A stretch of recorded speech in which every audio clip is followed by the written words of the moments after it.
السلام علیکم ورحمۃ اللہ وبرکاتہ۔ بسم اللہ الرحمن الرحیم۔ دوستوں، بغداد کے مشہور شراب خانے کے دروازے پر دستک ہوئی۔ شراب خانے کے مالک نے نشے میں دھت ننگے پاؤں لڑکھڑاتے ہوئے دروازہ کھولا تو اس کے سامنے سادہ لباس میں ایک پروقار شخص کھڑا تھا۔ مالک نے اکتائے لہجے میں کہا، معذرت چاہتا ہوں، سب ملازم جا چکے ہیں، یہ شراب خانہ بند کرنے کا وقت ہے، آپ کل آئیے گا۔ اس سے پہلے کہ مالک واپس لوٹتا، اجنبی نے اس کے کندھے پر ہاتھ رکھ کر کہا، مجھے بشر بن حارث سے ملنا ہے، اس کے نام بہت اہم پیغام ہے۔ شراب خانے کے مالک نے چونک کر کہا، بولیے، میرا نام ہی بشر بن حارث ہے۔ اجنبی نے بڑی حیرت سے سر سے لے کر پاؤں تک سامنے لڑکھڑاتے ہوئے شخص کو دیکھا اور بولا، کیا آپ ہی بشر بن حارث ہیں؟ مالک نے اکتائے ہوئے لہجے میں کہا، کیوں، کوئی شک ہے؟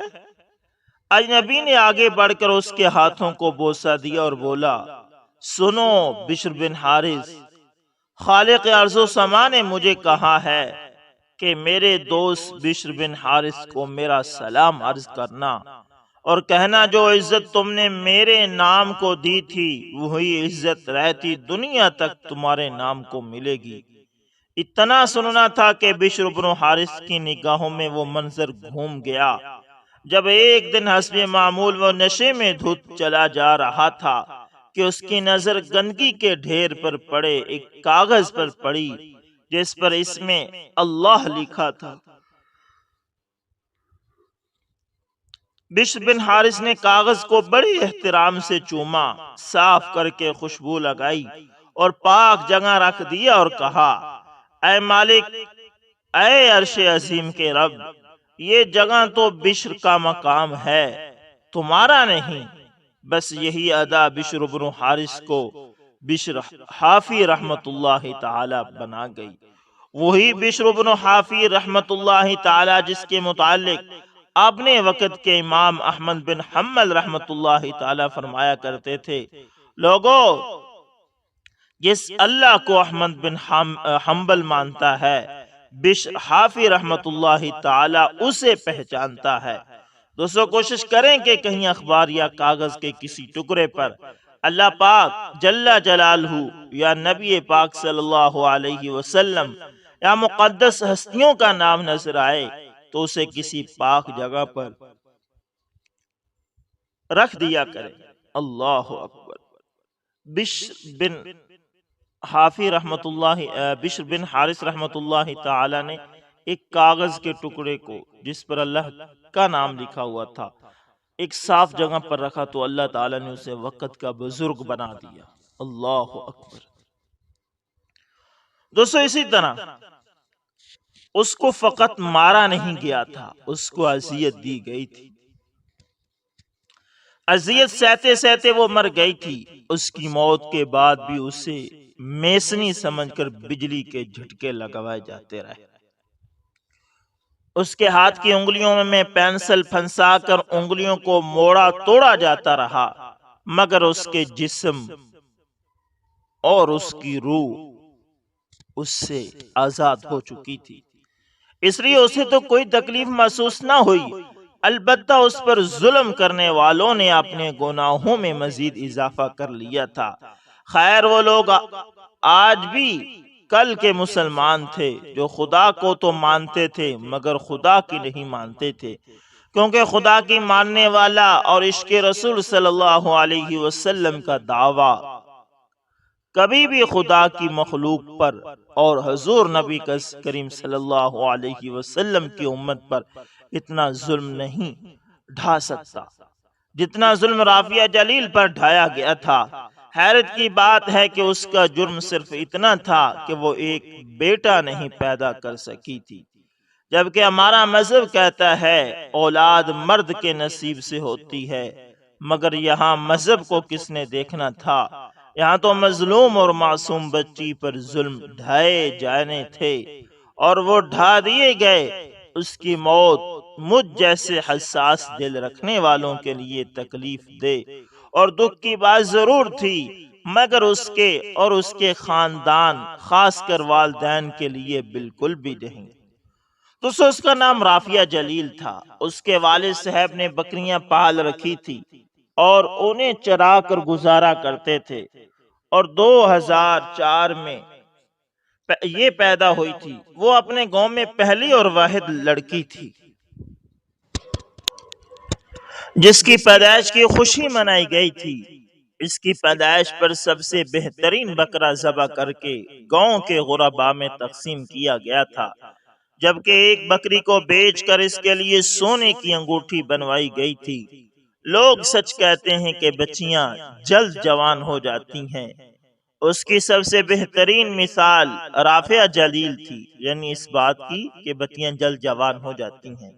اس کی سب سے بہترین مثال رافعہ جلیل تھی۔ اس کی عمر جب محض 1 سال تھی تو زلزلے کی وجہ سے اس کا گھر گر گیا۔ گھر کے ایک کمرے میں وہ والد کے ہمراہ موجود تھی۔ زلزلہ اتنی شدید قسم کا تھا کہ جب اس کا باپ اسے اٹھا کر کمرے سے باہر بھی نہیں نکل پایا تھا کہ کمرے کی چھت ان پر آ گری تھی۔ اس کے والد نے اسے اپنے نیچے چھپا لیا تھا، جس کی وجہ سے یہ تو ہر قسم کی چوٹ سے محفوظ رہی تھی۔ البتہ اس کے والد کی کمر پر اتنی شدید ضربیں آئی تھی کہ ریڑھ کی ہڈی 3 جگہ سے ٹوٹ گئی تھی۔ زندگی بھر کے معذوری مل جانے کے باوجود بھی اس کا باپ اس بات پر خوش تھا کہ اس کی بیٹی محفوظ رہی تھی۔ اس خوشی میں اس نے اپنی ساری بکریاں ذبح کر کے اپنے ساتھ اجڑ جانے والے بھائیوں کو کھلا دی، تاکہ مصیبت کے اس وقت میں لوگوں کا پیٹ بھر سکے۔ جب حاکم اور انتظامیہ کے لوگ قہر خدا سے غافل ہو کر بیرون ملک سے آنے والی امداد لوٹ رہے تھے، تب رافع جلیل کے والد جیسے لوگ اپنی مال و متاع اپنے بھائیوں بہنوں پر نچھاور کر رہے تھے اور اللہ تعالی کا شکر ادا کر رہے تھے کہ ان کے مال و متاع مخلوق خدا اور امت محمدی صلی اللہ علیہ وسلم کا کام آ رہا ہے۔ خیر مختصر یہ کہ رافعہ جلیل اس حادثے میں بھی بچ گئی، مگر مفلسی نے اس کو مشقت کرنے پر مجبور کر دیا تھا۔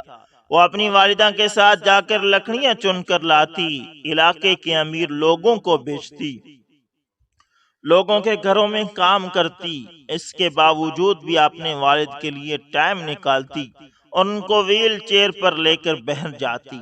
حسب معمول وہ والد کو لے کر باہر نکلی اور سڑک کراس کرتے ہوئے پاؤں پھسل جانے کی وجہ سے گر گئی۔ اس کے ہاتھ سے ویل چیئر چھوٹ گئی۔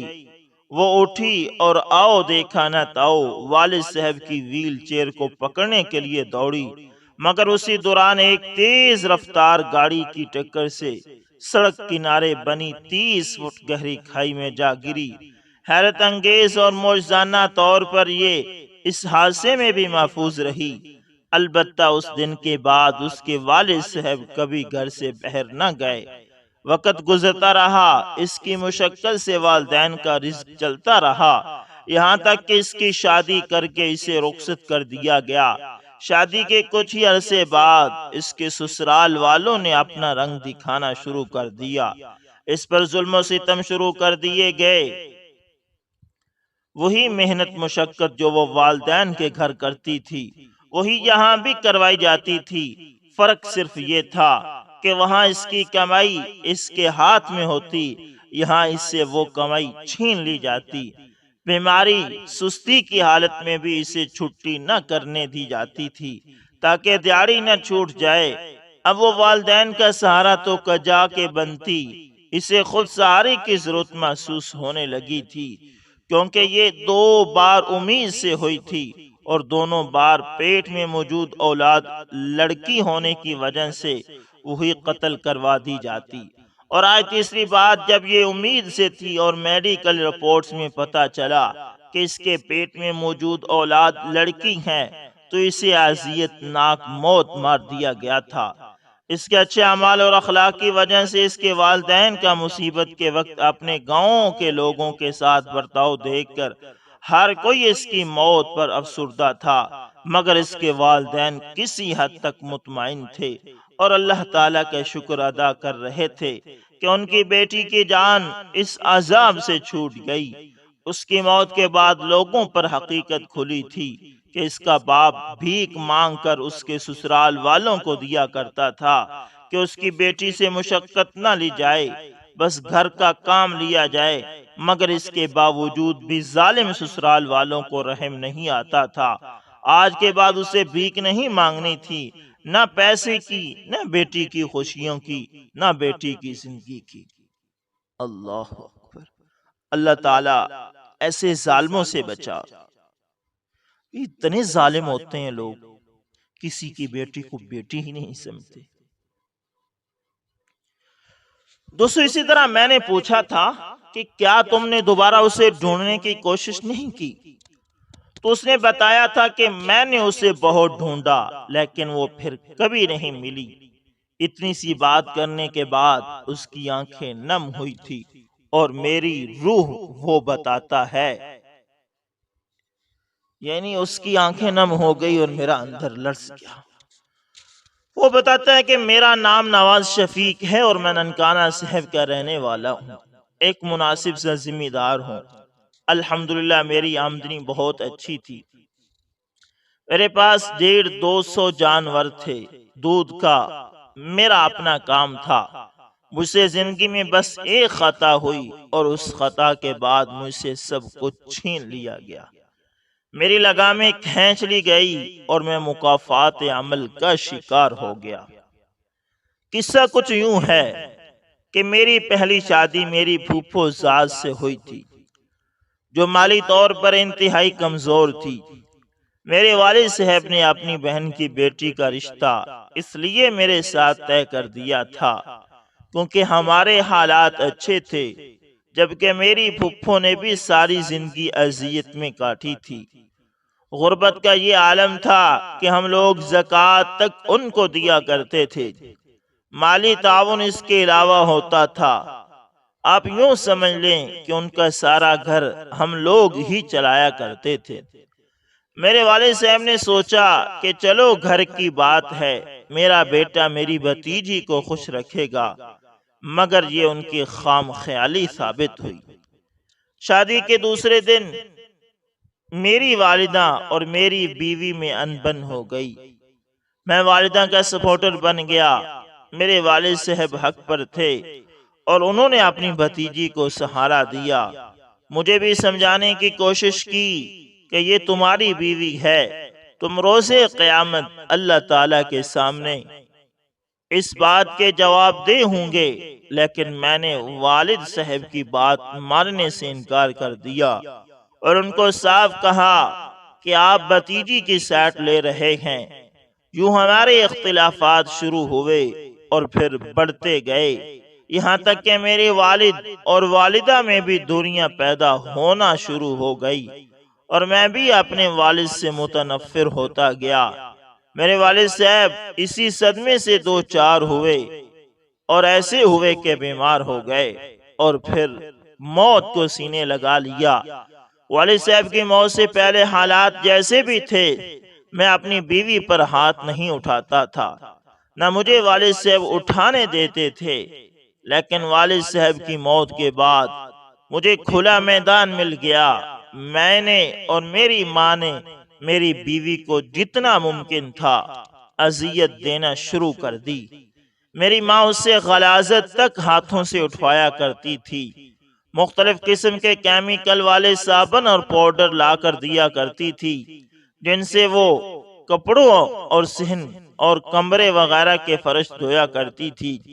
ایسے ہی کاموں کی وجہ سے اس کو جلد کا کینسر ہوا، اس کے ہاتھوں کی ساری جلد اتر گئی، اس کا ایک ہاتھ تقریباً اس حد تک ناکارہ ہو گیا کہ اندر سے گوشت لٹکنے لگا اور ہڈیاں نظر آنے لگی، لیکن اس کے باوجود ہمیں اس پر کبھی ترس نہ آتا، بلکہ الٹا اس کی بے بسی دیکھ کر ہم اس کو اور زیادہ اذیت دیتے تھے۔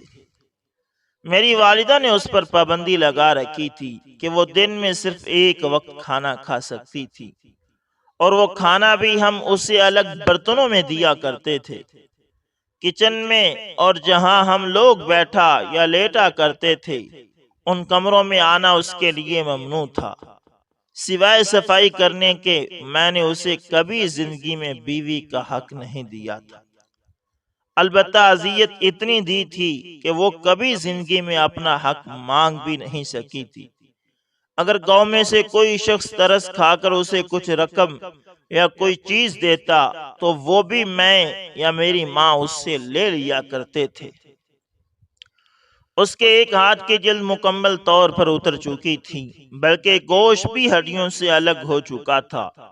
مجھے یہ تو نہیں پتا کہ اس چیز کی اس کو کتنی تکلیف تھی، البتہ ہمیں اس کا یہ فائدہ ہوا تھا کہ جب میں اس کو مارنے لگتا تھا تو میری ماں کہتی تھی کہ یہ اس کا جو ہاتھ خراب ہے اس ہاتھ سے الٹی طرف مارو تاکہ جہاں اس کو چوٹ لگے اس جگہ پر جب تکلیف ہو تو یہ اپنی تکلیف کو دوسرے ہاتھ کی مدد سے سہلا نہ سکے۔ انا للہ و انا الیہ راجعون۔ اللہ معاف فرمائے، ایسے لوگ بھی اتنے بھی ظالم ہوتے ہیں۔ بہت دکھ ہو رہا ہے، کیا کہانی آپ کو یہ سناؤں۔ اللہ، کیونکہ ظاہر سی بات ہے جہاں میں بالٹی یا یعنی بیلٹ یا ڈنڈا مارتا تھا وہاں جب اسے تکلیف ہوتی تھی تو وہ اپنا خراب ہاتھ اس جگہ کے اوپر رکھتی تھی، لیکن جب ہاتھ جسم کو چھوتا تھا تو پھر ہاتھ میں اور زیادہ تکلیف ہوتی تھی۔ یوں اس کی مجبوری تھی کہ جہاں بھی میں چوٹ مارتا تھا وہ اپنی اس جگہ کو سہلا نہیں سکتی تھی، بس وہ آنسو ہی بہا سکتی تھی اور وہ بہاتی رہتی تھی۔ ان آنسوں کا ہم پر کوئی اثر نہیں ہوتا تھا۔ اسی اذیت میں ایک بار ہم صبح اٹھے تو دیکھا کہ وہ گھر میں موجود نہیں تھی۔ ہم نے کہہ دیا کہ وہ کسی اپنے عاشق کے ساتھ بھاگ گئی ہے، مگر جس طرح کا ہمارا اس کے ساتھ سلوک تھا وہ سارے گاؤں کو پتا تھا۔ زیادہ تر گاؤں والوں کا یہی اندازہ تھا کہ ہم نے اسے مار کر کہیں گھر میں ہی دفنا دیا ہے۔ ہمارے معاشرے کی سب سے بڑی خامی اور خوبی ڈر ہے۔ ان لوگوں کے سامنے بے شک آپ کسی پر ظلم کر لو، اگر آپ طاقتور ہو تو یہ کبھی آپ کا ہاتھ نہیں روکیں گے، بس تماشائی بن کر دیکھتے رہیں گے۔ البتہ اگر آپ کہو گے کہ ہماری مدد کرو، ہم اس پر یہ ظلم کرنا چاہتے ہیں اور یہ مزاحمت کر رہا ہے، اگر سامنے والا کمزور ہوگا تو یہی لوگ الٹا اس کو پکڑ کر آپ کے سامنے پیش کر دیں گے تاکہ آپ اپنی تسلی سے اس پر ظلم کر لیں۔